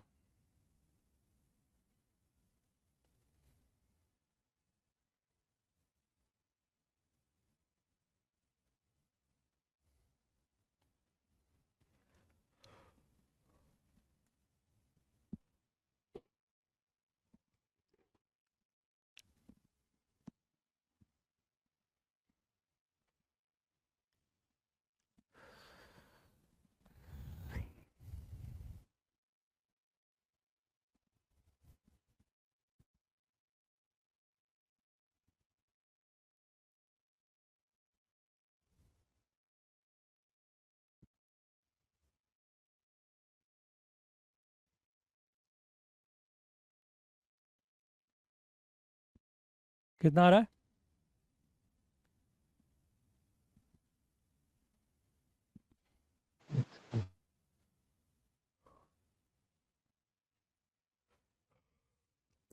How much, 80 centimetre. 80 centimetre, ठीक है। रेक्टेंगल है 5 क्रॉस 16 का, तो इसका एरिया हो गया 80, ठीक है। ये रेक्टेंगल का एरिया हो गया। अब स्क्वायर का एरिया कितना दिया हुआ है, इसका 5 टाइम्स, है ना। तो स्क्वायर का एरिया हो गया 400, ठीक है। तो 400 इज बेसिकली और ए स्क्वायर, रेक्टेंगल मतलब स्क्वायर की अगर साइड ए है तो this is a square is 400, तो ए की वैल्यू विल बी 20। ठीक है। तो आपको पेरीमीटर अगर स्क्वायर का निकालना है तो perimeter is given bye square का 4a, पेरीमीटर। है ना। 4a दैट मीन्स 4 इंटू 20 80, ठीक। आसान क्वेश्चन है। Next, what will be the cost of, what will be the cost of building a fence, building a fence around a square plot around a square plot with area equal to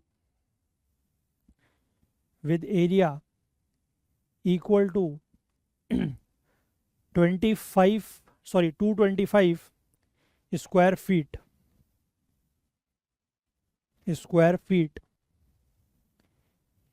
if the price per foot of building the fence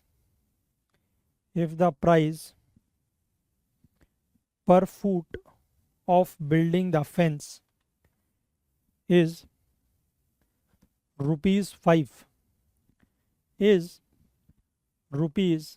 ₹5 ठीक है, करिए।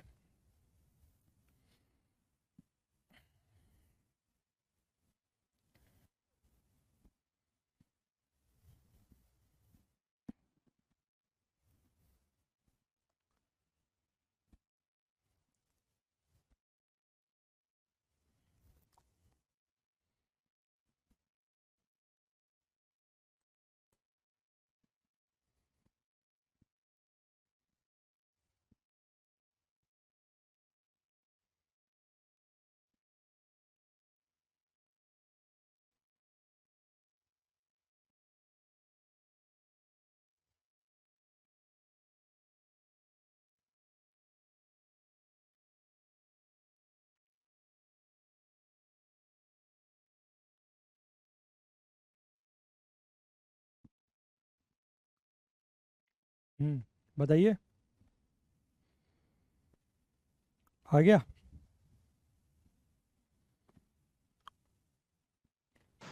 300 ठीक है। तो this is R let's say square plot. इसका area आपको दिया हुआ है, मतलब इसकी अगर साइड ए है तो a square is given to you as 225, ठीक है। तो ए विल बी 15। तो बेसिकली फेंसिंग अगर आपको करनी है तो फेंसिंग का मतलब है कि अक्रॉस दी पेरीमीटर होगी, पेरीमीटर में, है ना। तो आपको पेरीमीटर निकालना पड़ेगा। Perimeter will B 4A, that means 4 × 15 that is 60, ठीक है। और आपको पर स्क्वायर पर फुट, ठीक है, पर फुट जो है वो फेंसिंग का कॉस्ट है ₹5। तो दिस विल बी टोटल ₹300, ठीक है। इसी में अगर मैं आपको एक दो वेरिएशन बताऊं क्वेश्चन के, स्क्वायर फील्ड या रेक्टेंगल फील्ड, ठीक है, इनमें एक तो चीज़ हो गई फेंसिंग, तो वो तो आप समझ गए, फेंसिंग का मतलब है पेरीमीटर पे अक्रॉस। दूसरी चीज़ है कि अगर लेट से ये स्क्वायर फील्ड में आपको रोड बनानी है, ठीक है, you have to pave a road. और रोड दो तरीके से बनाई जा सकती है, या तो इसके बाहर या इसके अंदर, ठीक है। लेट से आपसे ये कहा जाए कि आपको इसके बाहर लेट से 1 मीटर विड्थ की रोड बनानी है, तो वो 1 मीटर की रोड कैसे बनेगी? ऐसे, समझ पाए? सर दिस इज 1 मीटर, है ना। तो इस केस में आपको cost of payment of road दिया जाएगा इन टर्म्स ऑफ पर स्क्वायर यूनिट्स, बिकॉज ये एरिया निकलेगा। तो जब आपको एरिया निकालना होगा ये वाला, तो आप कैसे निकालेंगे? How you will find this area?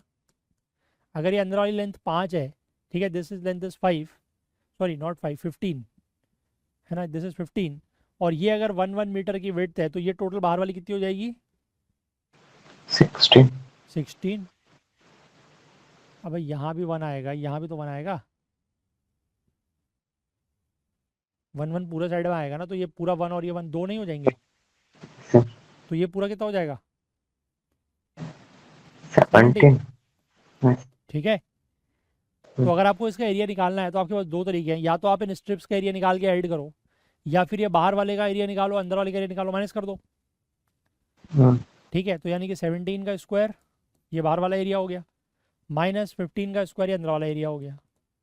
तो this will B 289, this will B 225, तो दिस विल बी 64। तो 64 यूनिट्स आपका एरिया आ गया ये वाला, है ना। तो 64 यूनिट्स आ गया, तो उसके बाद आपको जो कॉस्ट दी होगी पर स्क्वायर यूनिट्स में, उसके हिसाब से आप निकाल लोगे, ठीक है। दूसरा वेरिएशन ये हो सकता है कि इसमें रोड बनाई जाए इसके अंदर, अंदर की साइड, है ना। लेट से 1 मीटर की रोड बनाई है यहाँ इधर, तो ये आपका 3 बच जाएगा अब, सॉरी 13, ये 13 हो जाएगा, है ना। हाँ। और ये अगर 1 है तो this is 1 and this is 1, तो ये 13 हो गया। तो अब आपको अगर ये वाली एरिया निकालनी है तो आप निकाल सकते हो 15 का स्क्वायर माइनस 13 का स्क्वायर करके, है ना। दूसरी चीज़ इसमें ये भी बोला जा सकता है कि ये जो अंदर का फील्ड है, इस फील्ड पर आपको मतलब ग्रेजिंग करनी है, लेट से, ठीक है, आपको ग्रेजिंग करनी है, तो यहाँ पर इसके एरिया निकालने की ज़रूरत भी पड़ सकती है कभी, कि मतलब what is the cost of grazing. अगर पर स्क्वायर यूनिट्स में आपको कॉस्ट दी है ग्रेजिंग की, तो वो कितना कॉस्ट आपको टोटल आएगी वो, ठीक है। तो मतलब 2-3 वेरिएशन हो गए। एक तो आपको फेंसिंग करने आ सकती है, फेंसिंग के लिए आपको याद रखना है कि पेरीमीटर यूज़ होगा, या फिर रोड का पेवमेंट किया जा सकता है या तो इनसाइड या आउटसाइड, ठीक है। तो दोनों ही सिचुएशन में आपको रोड का एरिया निकालना होगा बस। क्लियर है? Yes sir. चलो, कभी कभी ऐसा भी हो सकता है, मान लो कि आपसे ये कह दिया जाए कि ये जो रोड बन रही है ना, जिसका एरिया इतना आ रहा है, उसमें लेट से टाइल्स जो है वो बिछाई जा रही है, ठीक है, टाइल्स। और हर टाइल की जो एरिया है, या टाइल का भी अगर मान लो कुछ आपको डायमेंशन दे दिया जाए, या टाइल के एक्चुअल में एरिया ही दे दिया जाए, लेट से आपका टाइल जो है वो 8 × 0.2, ठीक है, या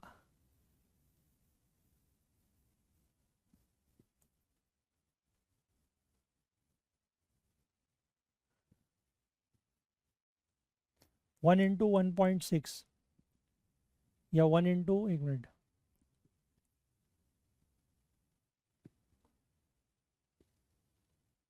ठीक है, 1 × 0.8।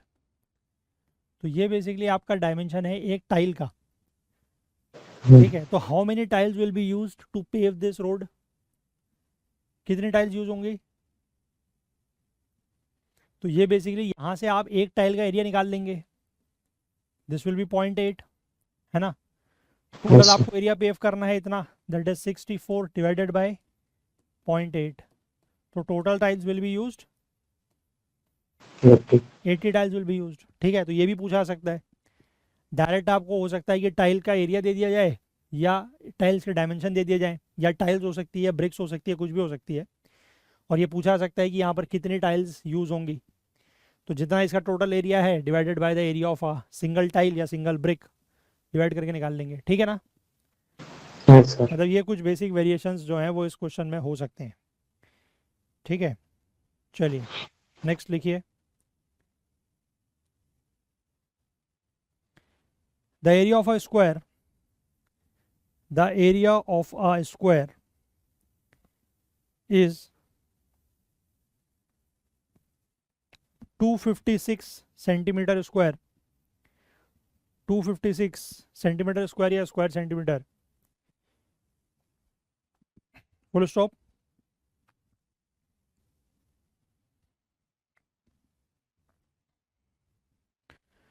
Find the ratio of the breadth,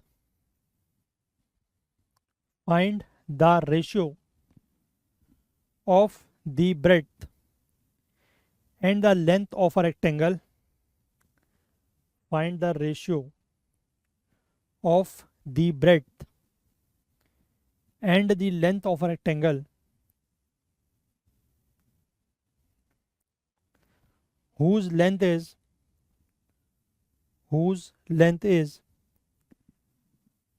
twice the side of the square, whose length is twice the side of the square, and breadth is 8 centimeter less than the side of the square, breadth is 8 centimeter less than the side of the square। चलिए करिए। Sir 8 centimetre less 8 centimeter less than the side of the square,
हम्म 32/8। कितना? 32/8। Simplify करो उसको यार, ratio पूछा हो। Ratio तो हमेशा सिंपलेस्ट फॉर्म में ही दिया जाएगा ना। कितना है? 1/4। 1/4। ये क्वेश्चन पूछा है 2011 में। ठीक है। स्क्वायर स्क्वायर का एरिया आपको दिया हुआ है, that is A square is given as 256, तो ए की वैल्यू विल बी 16। ठीक है। अब जो रेक्टेंगल है उसका length is twice of A, that is 32, and breadth is 16 minus 8, that is 8। तो आपको बी बाई एल का रेशियो निकालना है, तो दैट इज 8/32, 1/4, 1/4। ठीक है। Very easy question. चलिए अगला लिखिए। ये हो गया ना सबका? लिखिए, what is the percentage change, what is the percentage change in the area of a square, what is the percentage change in the area of a square, what is the percentage change in the area of a square whose side is increased by, whose side is increased by, whose side is increased by 20%. What is the percentage change in the area of a square whose side is increased by 20%?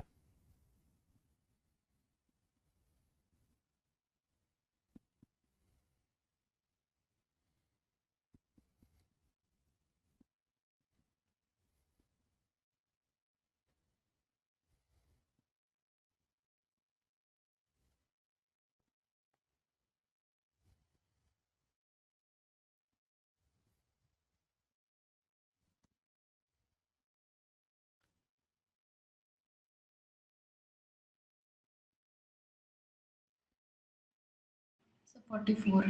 44%। ठीक है।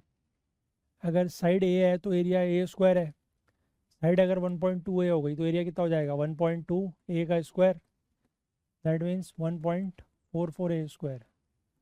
तो percentage change का मतलब यही है, 1.44 a square minus a square upon initial, that is A square into 100। तो ये cancel हो गया, this comes out to be 44%। ठीक है।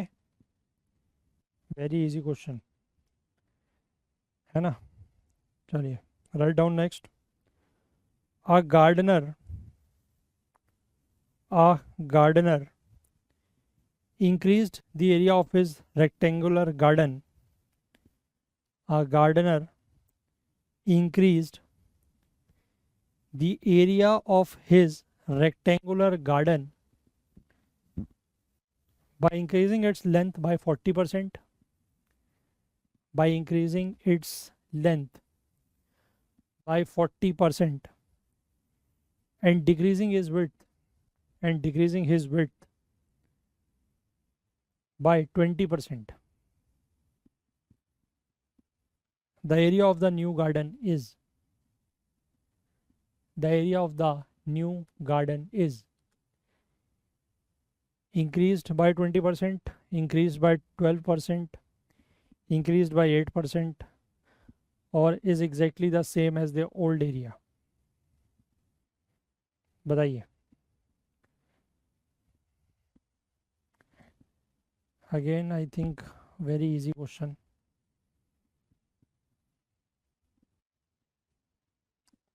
क्वेश्चन इन 2014, 2014 में पूछा गया क्वेश्चन है। Very easy question.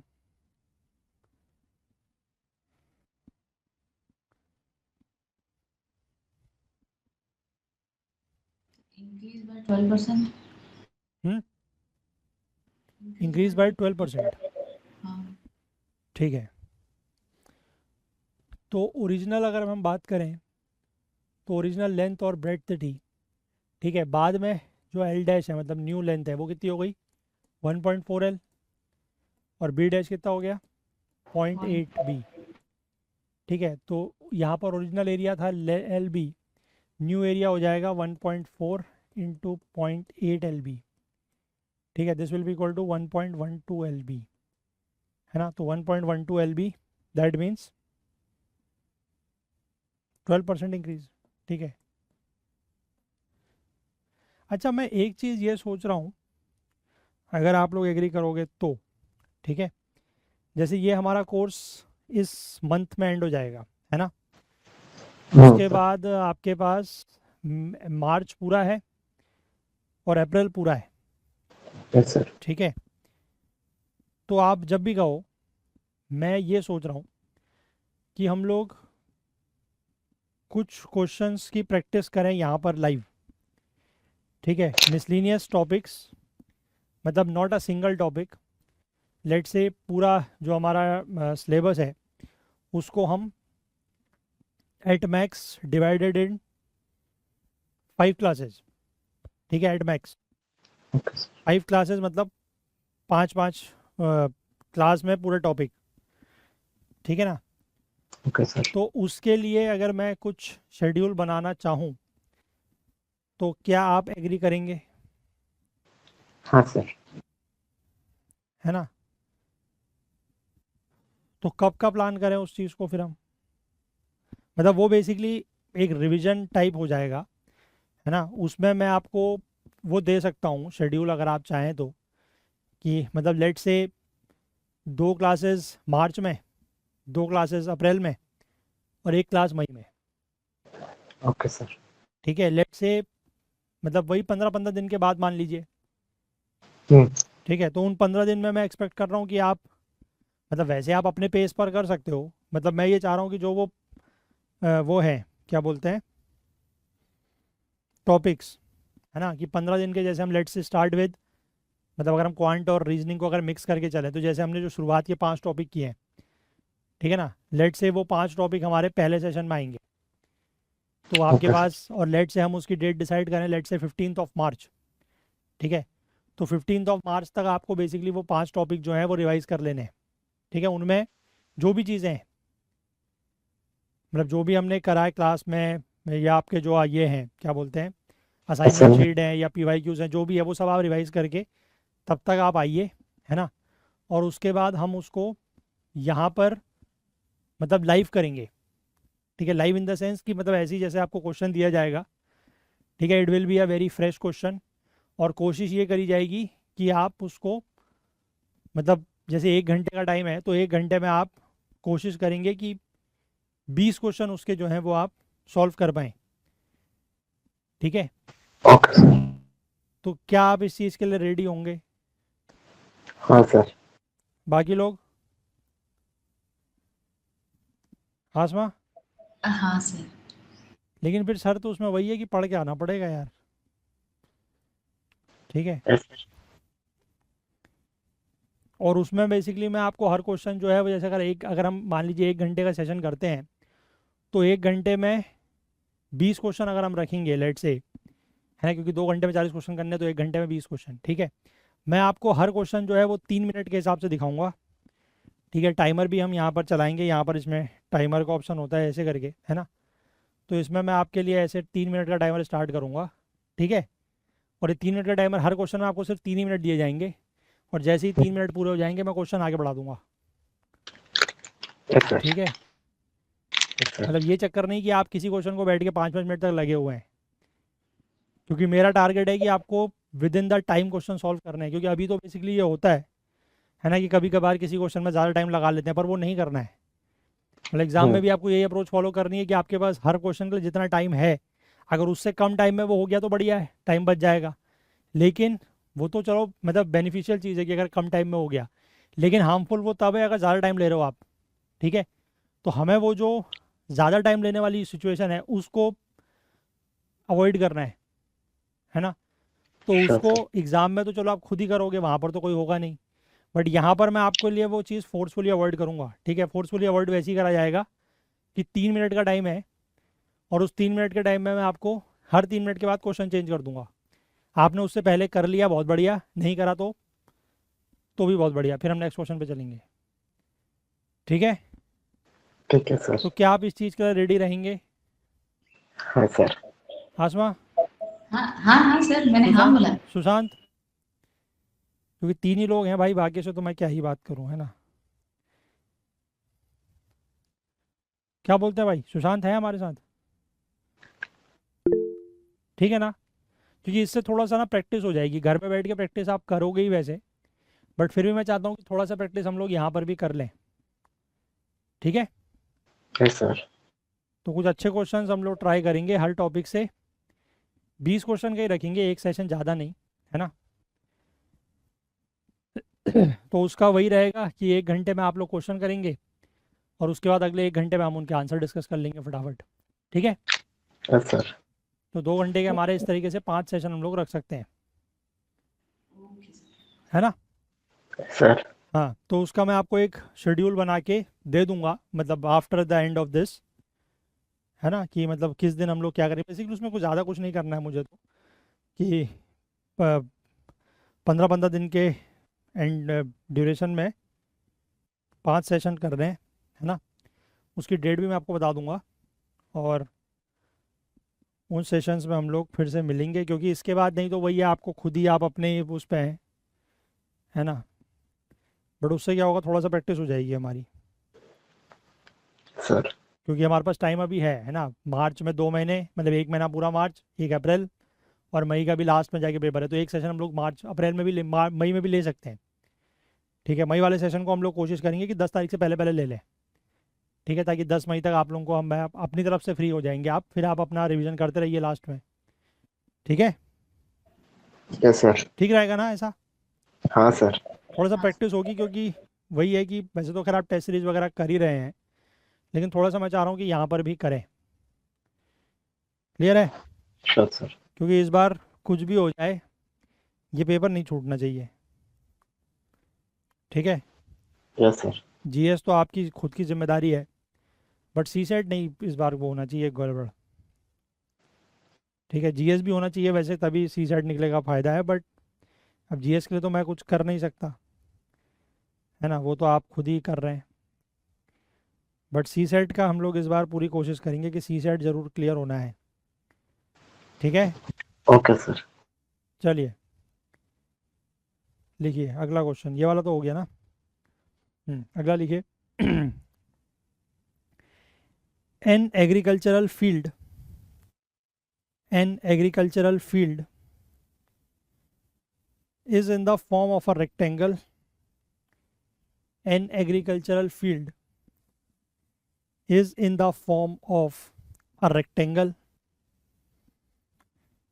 having length x1, having length। अच्छा, वो टेस्ट सीरीज भी उसमें भी क्वेश्चन अपलोड होने लग गए हैं, आप लोगों ने ली नहीं किसी ने अभी तक? ठीक है सर, क्लास कंप्लीट होने के बाद में करेंगे सर। ठीक है, हाँ सर, यही प्लान है कि क्लास कंप्लीट होने के बाद करें। ठीक ठीक। An agricultural field is in the form of a rectangle having length x1 and breadth x2 meters, ठीक है। x1 और x2, x1 is length and breadth is x2 meters, and these x1 and x2 are variables, ठीक है। मतलब ये कोई fixed value नहीं है, ये वेरिएबल्स हैं, they can change, full stop.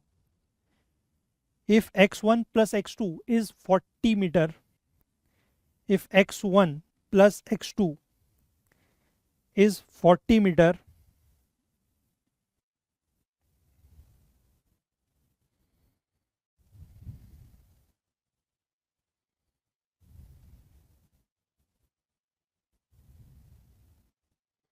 if x1 plus x2 is equal to 40 meter, comma, then the area of the agricultural field, then the area of the agricultural field will not exceed which one of the following, will not exceed which one of the following। उसमें नीचे option दिए हुए हैं, मैं आपको question को ऐसे mould कर रहा हूँ कि आपको निकालना है द मैक्सिमम एरिया, ठीक है, कि what can be the maximum area of this agricultural field. ठीक है, कंडीशन वही है कि दीज आर मतलब length and breadth of that agricultural field. Condition is x1 plus x2 is equal to 40। ठीक है, आपको मैक्सिमम एरिया निकालना है ऑफ द एग्रीकल्चरल फील्ड। बताइए what is the maximum area of the agricultural field, कितना होगा? Maximum area बताना है।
So 400 meter square.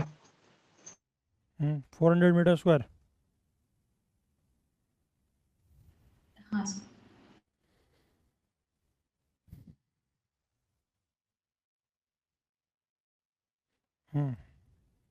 ठीक है, तो area will be basically x1 into x2, है ना, यही एरिया होगा। अब इसको आपने मैक्सिमाइज करना है, तो x1 plus x2 equal to 40। तो आप उसमें अलग अलग हिट एंड ट्रायल से कॉम्बिनेशन अगर बना के देखेंगे, ठीक है, क्योंकि मैं एक्सपेक्ट कर रहा हूँ कि आपको मैक्सिमम मिनिमम निकालना नहीं आता है। ठीक है, अगर वो आता है तो हार्डली 1 मिनट का काम है ये, अगर नहीं आता, आता है वैसे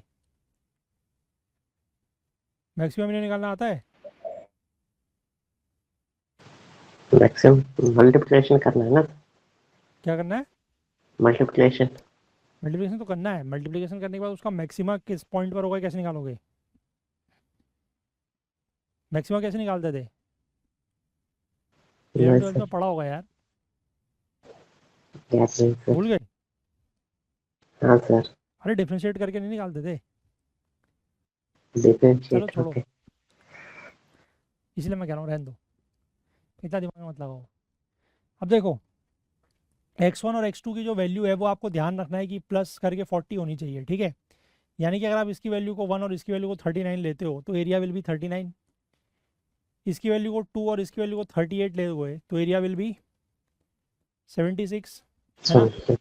मतलब जैसे जैसे आपकी ये वाली वैल्यू बढ़ रही है और ये वैल्यू कम हो रही है तो एरिया बढ़ रहा है। ठीक है, अब आप इसको बढ़ाते बढ़ाते उसको कम करते करते एक पॉइंट आपका ये आएगा कि this becomes 90 and this becomes 21। ठीक है, और इसके बाद अगली सिचुएशन आएगी कि this is also 20, this is also 20। ठीक, तो यहाँ पर एरिया जो होगा दैट विल बी 400। इसके बाद इसको आप और बढ़ा के 21 करेंगे, इसको आप 19 करेंगे, तो ये फिर से यही वाली वैल्यू आएगी and this value will be how much, कितनी होगी ये?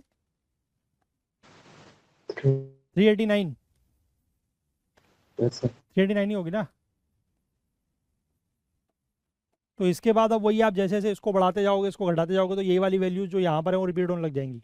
ठीक है, तो यहाँ पर आपको मिलेगी मैक्सिमम वैल्यू, इसके अलावा और कोई मैक्सिमम वैल्यू है नहीं। तो maximum value is when this rectangular field takes the shape of a square. ठीक है, 399। 390, हाँ 399 सॉरी।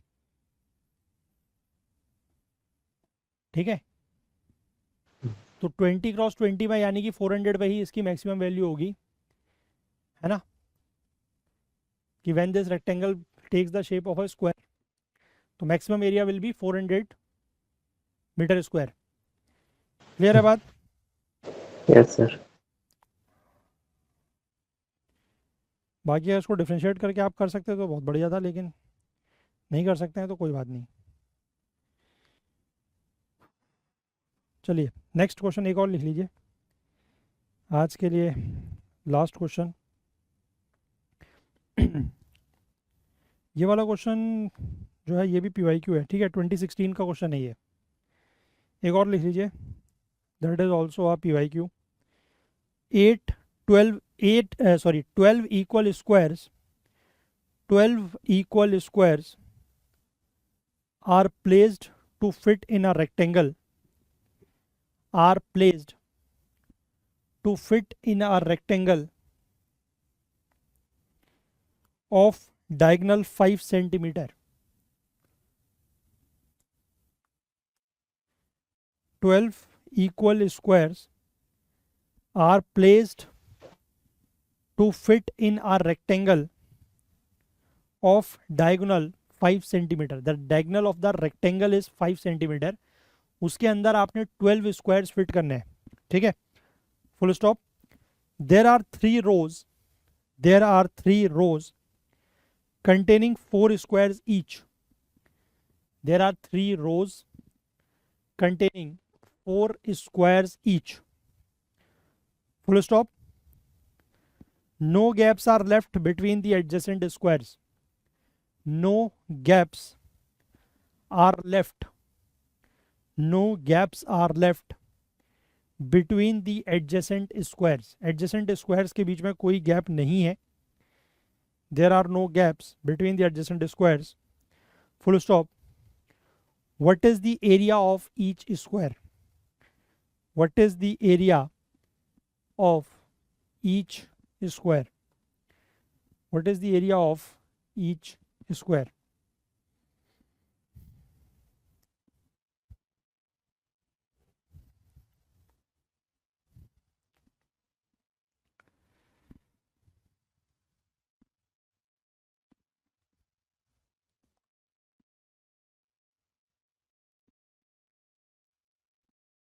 बताएं।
This question is also asked in 2018.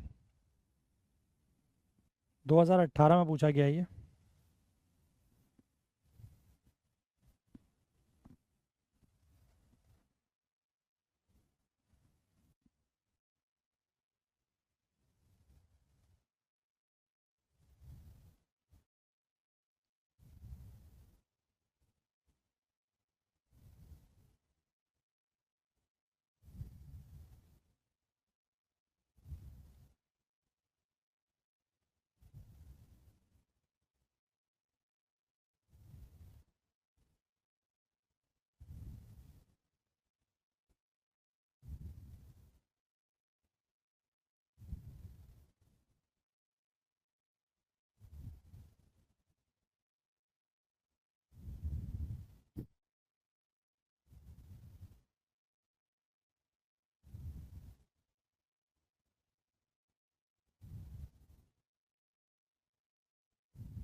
हो गया? हाँ सर, कितना आ रहा है? 1. 1। ठीक है, देखिए आपको एक चीज़ ये दी हुई है कि ये जो रेक्टेंगल है इसका डायगोनल है 5, ठीक है, और ये सारे जो हैं वो स्क्वायर्स हैं, ऑल आर इक्वल स्क्वायर्स। तो ये अगर स्क्वायर है तो इसकी साइड ए होगी, है ना, तो यानी कि ये पूरा दिस विल बी 4a, ठीक है, एंड यहाँ से लेंगे तो दिस इज 3a, क्योंकि अरेंजमेंट इसी तरीके का है, वो दिया गया है ना। तो आपको बेसिकली a की वैल्यू निकालनी है, वही तो निकालना है। तो सिंपल है, पाइथागोरस इसमें यूज़ करना है, this square plus this square is this, तो यानी कि 4a का स्क्वायर प्लस 3a का स्क्वायर इज इक्वल टू 25, ठीक है। तो 16a square plus 9a square is 25, और यू कैन से 25a स्क्वायर इज 25, तो a स्क्वायर इज 1। तो a स्क्वायर ही तो पूछा है ना उसने, क्या पूछा है, एरिया पूछा है, क्या पूछा है, व्हाट इज आस्क्ड? हाँ, एरिया ही बी पूछा है, स्क्वायर। एरिया ही पूछा है ना, तो एरिया ये आ गया। अगर साइड भी पूछी हो तो भी उतनी ही आएगी, ठीक है। What is the area of each square, तो that is 1 centimeter square. Question asked in 2018, ठीक है, आसान क्वेश्चन है बहुत, है ना, ठीक है। चलिए, तो आज इतना ही करते हैं, कल इसके कुछ और क्वेश्चंस करेंगे और कल ये कंप्लीट कर लेंगे हम, ठीक है ना। कल है हमारा वेंसडे, ठीक है, तो वेंसडे को ये हो जाएगा, थर्सडे को वो हो जाएगा, ठीक है। तो फ्राइडे सैटरडे तक हम इसको पूरा करके, हो सकता है सैटरडे को क्लास करें इस बार, है ना, क्योंकि इनका वो पूरा करना है, तो वो कर लेंगे इस हफ्ते फिर हम, और नेक्स्ट वीक फिर वही अपना मिसलिनियस क्वांट प्लस रीजनिंग वाले टॉपिक्स, ठीक है। तो नेक्स्ट वीक तो हमने एंड वैसे भी करना ही है, क्लियर है? Yes sir. तो next week will be our last week, है ना, और नेक्स्ट वीक के बाद हम आपको फ्री कर देंगे इससे, ठीक है ना। हमारी आज यस 70th क्लास थी आई थिंक, तो मतलब 80 क्लास से कम में हो जाएगा, ठीक है। सर। सर चलिए, वैसे हाँ, ये वो SICI का जो था, क्या क्या? बोलते हैं उसको, असाइनमेंट, SICI का SICI असाइनमेंट का असाइनमेंट नहीं है, नहीं दिया अभी तक हमने, नहीं है? नहीं दिया नहीं है, अभी बनाएंगे, अभी बनाया नहीं है, ठीक है, बनाएंगे लास्ट के, ये कुछ टॉपिक्स के भी बनाएंगे, मतलब SICI हो गया, ये हो गया, है ना, तो अभी नहीं बनाया है, तो थोड़ा सा टाइम दे, है ना, करते हैं, ठीक है। हाँ सर, ठीक चलिए, है, आराम से। बाकी तो थैंक सब, यू। बाकी उससे पहले का तो सब कंप्लीट है ना, हाँ सर, सब ठीक कुछ। ठीक। चलिए, गणेश कुमार आपने कर ली थी वो प्रोबेबिलिटी वाली शीट, हो गई थी, हाँ सर, पूरी हो गई कंप्लीट? और थोड़ा बच्चा है सर। चलो कर लो यार उसको, ठीक है, हाँ सर। चलिए ठीक है, bye bye. Thank you thanks. Sir.